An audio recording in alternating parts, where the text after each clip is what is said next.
Bismillahirrahmanirrahim. Yang ketiga, wa tarkul khusumat wal julus ma'a ashabil ahwa. Meninggalkan perdebatan dan duduk-duduk bermajlis dengan ashabul hawa, para pengikut hawa nafsu, yaitu dari kalangan ahli bid'ah dan orang-orang yang menyelisihi petunjuk Nabi Muhammad sallallahu alaihi wa ala alihi wasallam. Baik, jemaah sekalian, inilah prinsip Ahlus Sunnati wal Jamaah, termasuk pokok manhaj Ahli Sunnati wal Jamaah, agar kita dapat berpegang teguh dengannya. Kata Imam Ahmad rahimahullah, yang ketiga adalah meninggalkan perdebatan dan bermajelis dengan ahlul bid'ah. Jadi intinya, kita tidak boleh duduk-duduk, bergaul dan bermajelis dengan ahlul bid'ah, walaupun untuk kepentingan mendebat mereka. Namun di sini ada pengecualian, insyaallah taala kita akan bahas di pertemuan yang akan datang tentang syarat-syarat bolehnya mendebat ahlul bid'ah. Tapi pada dasarnya kita tidak boleh bermajelis dengan mereka. Siapa yang melarang itu? Allah dan Rasulnya dan kesepakatan para ulama ahli sunnati wal jamaah. Tidak ada perbedaan pendapat. Kita lihat dalil-dalil dari Al-Quran dan Sunnah yang melarang kita untuk bermajelis dengan golongan yang menyimpang. Itu sangat banyak. Mari kita pelajari di antara dalil-dalil yang disebutkan para ulama tentang larangan bermajelis atau duduk-duduk bergaul dengan orang-orang yang menyimpang. Surat Al-An'am ayat 68. Allah Subhanahu wa taala berfirman, "Wa idza ra'aital ladzina yakhuduna fi ayatina fa'arid anhum hatta yakhudu fi haditsin ghairihi wa imma yunsiyannaka asyaitanu fala taq'ud ba'da dzikra ma'al qaumidz zalimin." Dan apabila engkau melihat orang-orang yang memperolok-olok ayat-ayat kami, maka berpalinglah dari mereka sampai mereka memasuki pembicaraan yang lain. Dan apabila setan membuat kamu lupa sehingga kamu duduk bersama mereka, jangan kamu duduk lagi bersama dengan orang-orang yang zalim tersebut setelah kamu ingat akan larangan itu. Surat Al-An'am ayat 68. Jemaah sekalian, perhatikanlah ayat yang mulia ini. Di dalam ayat ini, Allah memerintahkan kita untuk berpaling, menjauhi orang-orang yang memperolok-olok atau sedang mempermainkan ayat-ayat Allah Azza wa Jalla. Nah, jemaah sekalian, ketahuilah, para ulama ahli tafsir menjelaskan, makna memperolok-olok atau mempermainkan ayat-ayat Allah mengandung dua makna. Makna yang pertama adalah orang yang menjadikannya bahan tertawaan, dihinakan, dilecehkan. Maka ini hukumnya adalah kufur. Orang yang melakukannya, dia kafir, murtad, keluar dari Islam berdasarkan nas Al-Quran dan juga kesepakatan ulama. Tidak ada perbedaan pendapat. Nas Al-Quran yaitu surat At-Taubah ayat 65-66. Allah Azza wa Jalla dengan tegas mengatakan, "Kul abillahi wa ayatihi wa rasulihi kuntum tastahzi'un la ta'tadiru qad kafartum ba'da imanikum." Katakanlah, apakah dengan Allah dan dengan ayat-ayatnya dan dengan Rasulnya kalian memperolok-olok? Kalian menghina, menertawakan, mempermainkan? Maka tidak usah kalian mencari-cari uzur. Maksudnya walaupun kalian main-main, qad kafartum ba'da imanikum. Kalian sudah kafir setelah sebelumnya kalian beriman. Baik, ini makna yang pertama. Yang dimaksud dengan memperolok-olok, makna yang pertama adalah mempermainkannya, menghinanya, menjadikannya bahan tertawaan. Sama saja serius atau main-main, maka hukumnya kufur berdasarkan nas Al-Quran dan kesepakatan ulama, tidak ada perbedaan pendapat. Baik, ini makna yang pertama. Makna yang kedua, jemaah sekalian, yang dimaksud dengan orang-orang yang mempermainkan ayat-ayat Allah Azza wa Jalla, termasuk orang-orang yang memperolok-oloknya, adalah orang-orang yang melakukan tahrif, penyelewengan makna terhadap ucapan-ucapan Allah tersebut. Mereka permainkan maknanya, mereka kembalikan pemahaman maknanya kepada pemahaman mereka, bukan kepada pemahaman yang benar. Sebagaimana telah kita bahas di prinsip yang pertama, pemahaman yang benar itu hanya satu. Pemahaman para sahabat radhiyallahu ta'ala anhum ajma'in. Sebagaimana Nabi SAW menegaskan, ma ana alaihi wa ashabi. Yang selamat itu hanyalah yang mengikuti aku dan para sahabatku. Namun mereka mempermainkan ayat-ayat Allah dengan cara mereka tafsirkan semau mereka. Mereka pahami sesuai hawa nafsu mereka. Maka ini termasuk orang-orang yang memperolok-olok atau mempermainkan ayat-ayat Allah Azza wa Jalla. Sebagaimana dijelaskan juga oleh Imam Asy-Syaukani rahimahullah dalam tafsir beliau Fathul Qadir. Beliau mengatakan, wa fi hadhil ayah mau'izatun 'azimatun liman yatasammahu bimujalasatil mubtadi'atil ladzina yuharrifuna kalam Allah. Dan di dalam ayat ini, kata beliau, ada nasihat yang agung bagi orang-orang yang masih bertoleransi untuk bermajelis dengan golongan yang berbuat bid'ah. Alladzina yuharrifuna kalam Allah, yang menyelewengkan ucapan Allah. Wa yatala'abuna bi kitabihi wa sunnati rasulih, dan mempermainkan ayat-ayat Allah dan sunnah Rasulnya sallallahu alaihi wasallam. Sekali lagi maknanya bukan mempermainkan dengan cara menghina, tetapi mereka tafsirkan sesuai kemauan mereka. Wa yarudduna dzalika ila ahwaihim al-mudillah wa bid'ahihim al-fasidah. Mereka kembalikan pemahaman makna ayat-ayat Allah dan sunnah Rasulnya sallallahu alaihi wasallam kepada hawa nafsu mereka yang menyesatkan dan bid'ah mereka yang rusak. Jadi, ini makna yang kedua. Termasuk orang-orang yang mempermainkan atau memperolok-olok ayat-ayat Allah atau sunnah Nabi sallallahu alaihi wasallam adalah yang menafsirkan semau mereka, yang memahami suka-suka mereka, tidak merujuk kepada pemahaman generasi salaf, pemahaman Nabi sallallahu alaihi wasallam dan para sahabat radhiyallahu taala anhum ajmain. Sebagaimana telah kita jelaskan di prinsip yang pertama, itulah satu-satunya pemahaman yang benar. Selain itu adalah batil. Maka orang yang menafsirkan satu ayat atau satu hadis dengan pemahamannya sendiri atau dengan pemahaman yang menyimpang dari jalan Nabi sallallahu alaihi wasallam dan para sahabat, Allah perintahkan kepada kita dalam ayat ini untuk berpaling dari mereka, tidak bermajelis dengan mereka. Kata Imam Asy-Syaukani rahimahullah, di dalam ayat ini ada nasihat yang agung bagi orang yang masih bertoleransi untuk bermajelis dengan mereka. Fa innahu idza lam yunkir alaihim wa yughayyir ma hum fihi fa aqallul ahwal an yatruka mujalasatahum wa dzalika yasirun alaihi ghairu asir.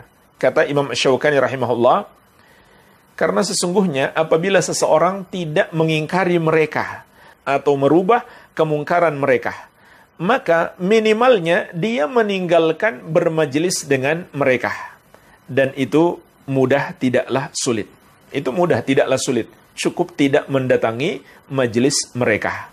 Jadi jemaah sekalian, apa kemungkaran yang muncul ketika kita menghadiri majelis golongan-golongan yang menyimpang itu? apa kemungkaran yang muncul dari situ, sehingga Allah Azza wa Jalla melarang kita untuk melakukannya. Yang pertama adalah kehadiran kita secara tidak langsung adalah persetujuan. Secara tidak langsung adalah persetujuan terhadap perbuatan mereka. Karena kalau kita nggak setuju, seharusnya kita nggak ikut hadir. Seharusnya kita tidak mendatangi majelis-majelis mereka. Kalau kita hadir, lalu mereka berbuat bid'ah di situ, atau menyelewengkan ayat-ayat Allah dan sunnah Rasulnya Sallallahu Alaihi Wasallam, maka itu sama saja kita setuju dengan mereka. Walaupun bukan setuju dengan ucapan, tapi dengan perbuatan. Iya. Sebagaimana juga Allah ingatkan di surat An-Nisa ayat 140. Surat An-Nisa ayat 140. Wa qad nazzala 'alaikum fil kitabi an idza sami'tum ayatillahi yukfaru biha wa yustahza'u biha fala taq'udu ma'ahum hatta yakhudu fi haditsin ghairi innakum idzam mithluhum. Sungguh telah diturunkan kepada kalian di dalam Al-Qur'an, apabila ayat-ayat Allah diingkari dan dipermainkan, maka janganlah kamu duduk-duduk bersama orang yang melakukannya sampai mereka memasuki pembicaraan yang lain. Kalau kamu duduk-duduk bermajelis dengan mereka, kamu kalau begitu sama dengan mereka. Jadi perhatikan jemaah sekalian, Allah menghukumi sama dengan mereka.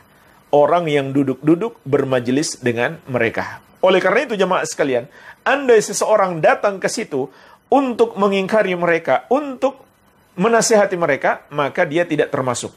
Dia tidak termasuk. Iya. Jadi dia datang ke situ untuk menasihati mereka dan mengingkari kemungkaran mereka. Tapi dengan syarat, dia mampu melakukannya. Dia punya ilmu. Kalau dia orang jahil, orang bodoh, bukannya dia menasihati mereka, malah dia kena syubhat mereka. Bahkan orang yang berilmu tapi ilmunya setengah, ilmunya tidak mapan, itu pun sangat besar terpengaruh oleh mereka. Itulah sebabnya Imam Ahmad mengatakan, watarkul khusumat, meninggalkan perdebatan dengan golongan yang menyimpang. Karena orang yang tidak punya ilmu, atau bahkan punya ilmu tapi ilmunya belum mapan, belum kuat, ketika berhadapan dengan ahlul bid'ah, dia bisa tersesat. Walaupun awalnya dia pingin mengingkari mereka, dia pingin menasihati mereka. Ketika mereka menyampaikan kepadanya hujah-hujah mereka, karena dia masih kurang ilmu, dia pun akhirnya malah terpengaruh. Itulah sebabnya, kata Imam Ahmad rahimahullah, pada dasarnya prinsip sunnah itu adalah meninggalkan bermajelis dengan ahlul bid'ah, walaupun untuk mendebat mereka, untuk mengingkari mereka, kecuali orang yang benar-benar punya kedalaman ilmu di dalam agama. Ya, seperti Ibnu Abbas radhiyallahu anhuma datang masuk ke kelompok Khawarij, kemudian beliau mendebat mereka. Hasilnya apa jemaah sekalian? Kurang lebih 2.000 kaum Khawarij bertobat. Kurang lebih 2.000 kaum Khawarij bertobat. Setelah Ibnu Abbas radhiyallahu anhuma datang langsung ke markas mereka, mendebat mereka, dan mereka tidak bisa membantah beliau. Karena kuatnya hujah beliau. Iya. Tapi kalau kita ilmunya masih setengah-setengah, apalagi nggak berilmu sama sekali, kita datang kepada mereka, mendebat mereka, atau sama saja di zaman ini, kita buka YouTube mereka, kita buka medsos mereka, lalu kita baca syubhat-syubhatnya, walaupun kita dengan maksud awalnya membantah mereka, malah bisa jadi kita yang terpengaruh. Kita yang tersesat dengan mereka. Iya. Jadi, jemaah sekalian, kalau betul-betul seseorang itu mampu untuk mengingkari, dan dia datang untuk mengingkari, maka dia tidak termasuk di dalamnya. Tapi kalau dia diam-diam saja, kata Allah, innakum idzam mithluhum. Kamu yang duduk bersama mereka, kalau begitu, sama dengan mereka. Surat An-Nisa ayat 140. Jadi yang pertama adalah kita dihukumi sama dengan mereka. Kalau kita tidak mengingkari kemungkaran mereka, kita hadir tapi diam-diam saja melihat mereka menyampaikan kemungkaran, maka na'udzubillah kita dihukumi sama dengan mereka. Yang kedua, ini juga sangat berbahaya. Kita terpengaruh pemahaman mereka. Kita terpengaruh pemahaman mereka. Ini sangat berbahaya jemaah sekalian. Dan ini fakta, banyak orang yang terpengaruh setelah mendengarkan kajian, membaca artikel, atau menghadiri majelis yang di situ disampaikan penyimpangan dan kesesatan. Walaupun sebelumnya dia telah bermajelis bersama ahlus sunnah.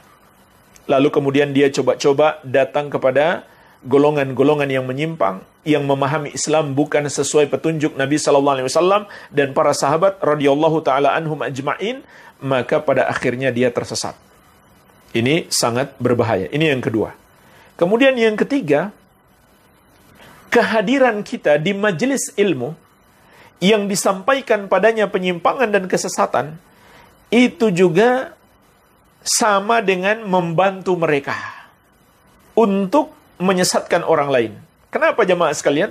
Karena bisa jadi orang yang ikutan hadir di situ karena melihat kehadiran kita. Karena melihat kehadiran kita. Walaupun kita mungkin nggak terpengaruh, tapi orang yang ikutan hadir karena melihat kehadiran kita, maka dia pun terpengaruh.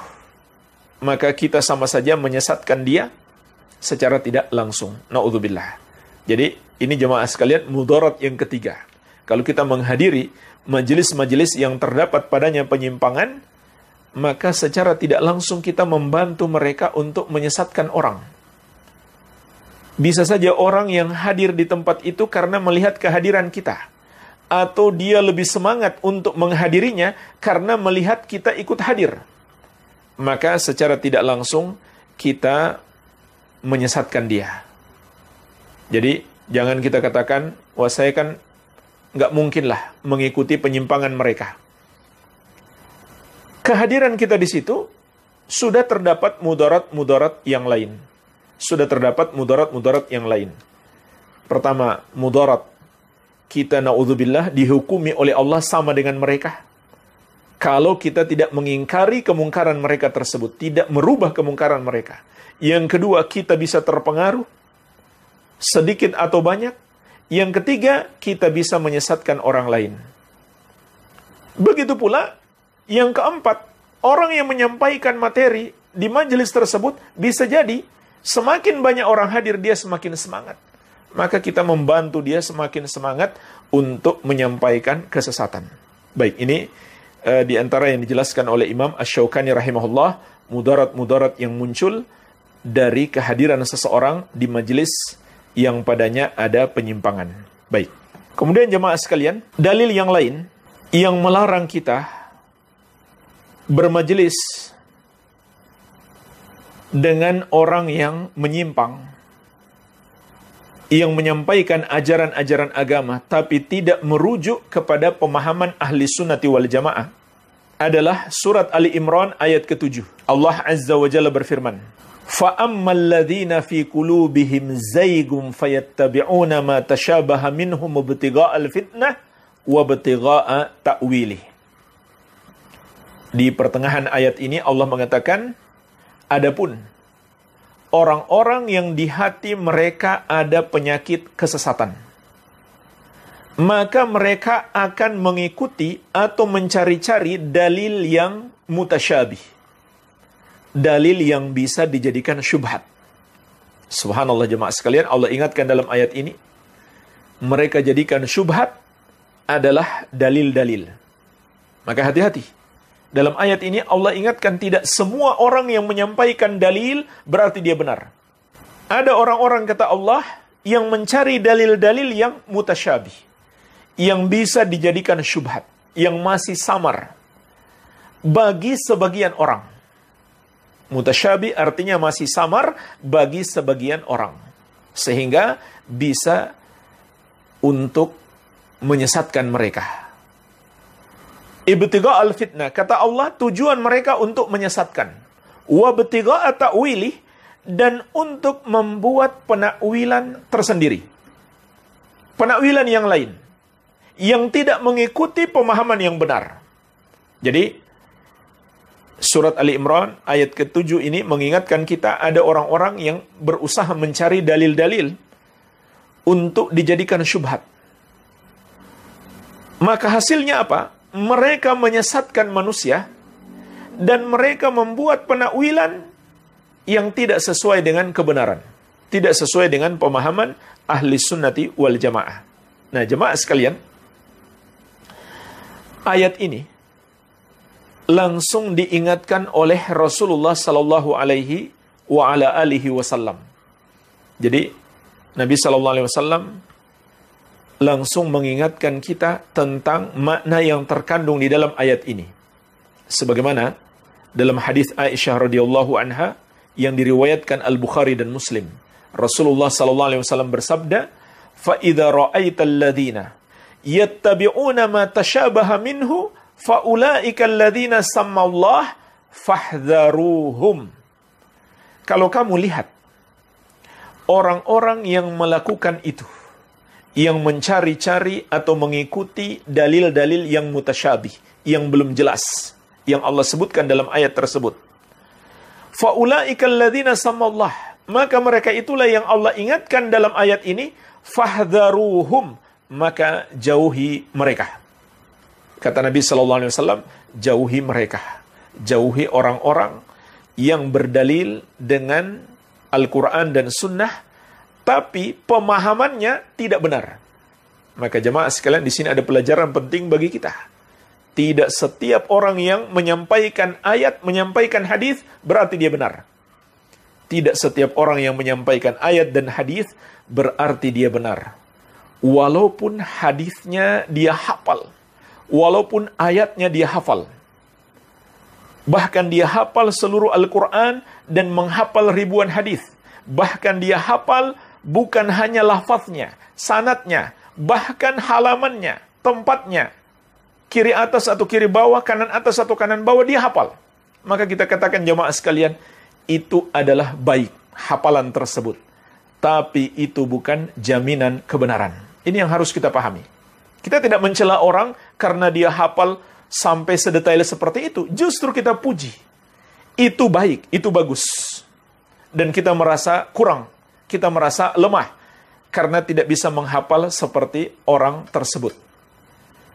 Tetapi jemaah sekalian, kita juga mengatakan, kita juga menasihati dan mengingatkan, itu bukan sebuah jaminan kebenaran. Itu bukan sebuah jaminan kebenaran. Apa jaminan kebenaran? Mengikuti pemahaman para sahabat radhiyallahu taala anhum ajma'in, sebagaimana telah kita bahas pada prinsip sunnah yang pertama. Kita sekarang sudah di prinsip sunnah yang ketiga. Iya. Sebaliknya, orang yang mungkin dia kurang hafal. Mungkin dia kurang hafal. Tetapi pemahamannya benar, maka dia berada di atas jalan yang lurus. Dia berada di atas jalan yang lurus. Walaupun kita katakan dia punya kekurangan. Kekurangannya dia kurang hafal. Tapi pemahamannya benar. Akidah yang dia pahami, yang dia ikuti seperti Rasulullah SAW dan para sahabat radhiyallahu ta'ala anhum ajma'in. Maka dia berada di atas jalan yang lurus. Walaupun dia hafal Al-Quran seluruhnya, walaupun dia hafal hadis seluruhnya, tetapi dia memahami bukan dengan pemahaman para sahabat radhiyallahu ta'ala anhum ajma'in, maka dia di atas pemahaman yang menyimpang, di atas jalan yang sesat. Dan jangan lupa sejarah jemaah sekalian. Kalau kita buka buku-buku sejarah tentang kemunculan kelompok-kelompok sesat. Ya, kelompok-kelompok sesat yang hari ini kita kenal dengan istilah Khawarij atau Murji'ah atau Qadariyah atau Mu'tazilah. Coba baca. Bagaimana kemunculan mereka? Siapa pendirinya? Maka pentolan-pentolannya, para pendirinya, itu orang-orang yang menghafalkan ilmu luar biasa. Menghafalkan Al-Quran dan menghafalkan hadis. Tapi kemudian mereka mencoba menakwilkan ayat-ayat dan hadis itu dengan pemahaman mereka sendiri. Tidak mengikuti pemahaman sahabat. Disitulah letak atau akar penyimpangan mereka. Jadi jemaah sekalian, kita katakan sekali lagi, menghafal Al-Quran, menghafal hadis, menyampaikan dalil-dalil Al-Quran dengan hafalan yang kuat dan hadis dengan hafalan yang kuat itu sangat bagus, tetapi itu bukan sebuah jaminan kebenaran. Jaminan kebenaran adalah pemahaman yang benar, yaitu mengikuti pemahaman metode beragama dan akidah para sahabat radhiyallahu taala anhum ajmain. Maka hadis ini jelas. Hadis riwayat Bukhari dan Muslim dari Aisyah radhiyallahu anha, penafsiran surat Ali Imran ayat ke-7. Rasulullah sallallahu alaihi wasallam mengingatkan kita, kalau kita dapati orang-orang yang menyampaikan dalil-dalil tapi dengan pemahamannya sendiri, tidak mengikuti pemahaman yang benar, fahdharuhum, maka jauhi mereka. Jauhi mereka. Jadi, apa yang dikatakan oleh Imam Ahmad rahimahullah adalah berdasarkan Al-Quran dan sunnah Nabi sallallahu alaihi wasallam, dan juga sesuai dengan pemahaman salaf, dilarang bermajlis dan dilarang menjadikan mereka sebagai teman dekat. Sebagaimana Nabi sallallahu alaihi wasallam mengingatkan, Al-mar'u ala dini khalilih, falyanzur ahadukum man yukhalil. Seseorang itu tergantung sahabat karibnya. Bagaimana agamanya, bagaimana akidahnya, ibadahnya, akhlaknya, tergantung sahabat karibnya. Falyanzur ahadukum man yukhalil. Maka hendaklah setiap kalian memilih siapa yang hendak dia jadikan sahabat dekat. Harus dari kalangan orang-orang yang beriman dan bertakwa. Harus dari kalangan ahli sunnati wal jamaah. Itu perintah Nabi sallallahu alaihi wasallam. Jadi, ini juga termasuk dalam larangan ini. Bukan sekedar tidak boleh bermajelis dengan mereka, mendengarkan penyimpangan-penyimpangan mereka, tapi juga tidak boleh menjadikan mereka sebagai teman dekat. Karena kalau menjadikan mereka sebagai teman dekat, sangat berpotensi mendengarkan penyimpangan-penyimpangan yang mereka sampaikan. Iya. Tapi jemaah sekalian, bagaimana dengan memboikot mereka? Apakah itu juga disyariatkan? Yaitu kita benar-benar enggak sama sekali berinteraksi dengan mereka. Tidak mau ketemu, tidak mengucapkan salam ketika bertemu, atau tidak menjawab salam mereka. Bagaimana hukumnya? Maka jemaah sekalian, ketahuilah, memboikot seseorang karena kesesatan yang dia lakukan, maka ini kembali kepada maslahat dan mudarat. Ini kembali kepada maslahat dan mudarat. Apabila memberi maslahat kepada orang itu dan kepada kaum muslimin, maka itu disyariatkan. Sebagaimana Rasulullah SAW memboikot Ka'ab bin Malik radhiyallahu anhu dan dua orang sahabat beliau yang tidak mengikuti jihad di jalan Allah. Mereka melakukan kesalahan dalam syariat. Itu diboikot oleh Rasulullah SAW dan para sahabat sampai 50 hari 50 malam. Sampai 50 hari 50 malam. Adapun jemaah sekalian, saling memboikot karena perkara duniawi itu diizinkan maksimal 3 hari saja. Maksimal 3 hari. Iya. Itu keringanan yang Allah berikan karena orang biasanya emosi. Jadi Allah kasih keringanan, marahan karena perkara duniawi itu maksimal 3 hari 3 malam. Lewat dari itu hukumnya sudah haram. Tapi untuk perkara agama, seseorang itu diboikot, itu boleh selama-lamanya. Dan Nabi SAW memboikot sahabat sampai 50 hari 50 malam. Sahabat yang tidak ikut perang Tabuk. Dan manfaatnya apa? Sahabat itu kemudian menyadari kesalahannya, lalu bertobat. Maka itu bagian dari cara memberi hukuman supaya orang itu taubat. Jadi maslahatnya kembali juga kepada dirinya sendiri. Iya. Baik, ini yang pertama. Yang kedua, kalau hanya menimbulkan mudarat atau mudaratnya lebih besar daripada maslahatnya, maka ini tidak boleh dilakukan. Tidak boleh dilakukan. Makanya sebagian ulama seperti Syekh bin Baz rahimahullah memberi fatwa umum. Kata beliau, di zaman ini secara umum pemboikotan terhadap orang-orang yang menyimpang itu tidak tepat. Itu tidak tepat. Kenapa jemaah sekalian? Mudaratnya akan lebih besar daripada manfaatnya. Mudaratnya akan lebih besar daripada manfaatnya. Ya, di antara mudaratnya apa? Orang-orang yang menyimpang itu, jumlahnya mereka lebih banyak daripada orang yang mengikuti jalan yang lurus. Jadi kalau kita mau memboikot mereka, bukan kita yang memboikot mereka, malah yang terjadi sebaliknya. Mereka yang boikot kita. Karena jumlah mereka lebih banyak. Iya. Jadi tidak memberi efek jera bagi mereka. Malah mereka, ini juga mudarat yang besar, mereka akan semakin menjadi-jadi dalam kesesatan mereka. Semakin lari dari ahli sunnah. Karena ahli sunnah memboikotnya, memboikot mereka tanpa ada kekuatan. Maka mereka semakin lari, bahkan melecehkan sunnah dan lain-lain. Iya. Apalagi kalau malah memunculkan perpecahan di kalangan ahlus sunnah. Maka itu mudaratnya besar sekali.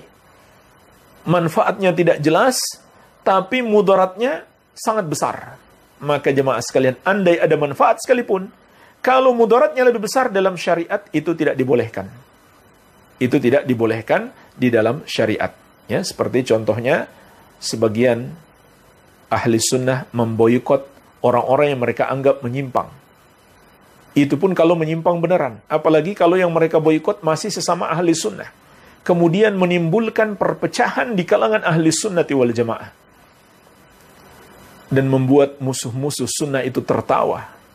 Dan membuat orang lari dari sunnah. Tidak mau mengikuti sunnah karena perbuatan sebagian orang saling memboikot. Maka jemaah sekalian, ini mudaratnya lebih besar daripada maslahatnya. Iya. Jadi ini yang dijelaskan para ulama, memboikot orang-orang yang menyimpang itu harus kembali kepada maslahat dan mudarat. Akan tetapi, tidak menghadiri majelis mereka, itu wajib kita lakukan, karena sudah jelas menghadiri majelis mereka, mudaratnya jauh lebih besar daripada maslahat yang akan kita dapatkan. Mungkin saja kita dapat maslahat, tapi mudaratnya jauh lebih besar dan lebih banyak. Iya. Inilah jemaah sekalian, prinsip sunnah yang ketiga dari kitab Usulus Sunnah karya Al-Imam Ahmad rahimahullahu ta'ala.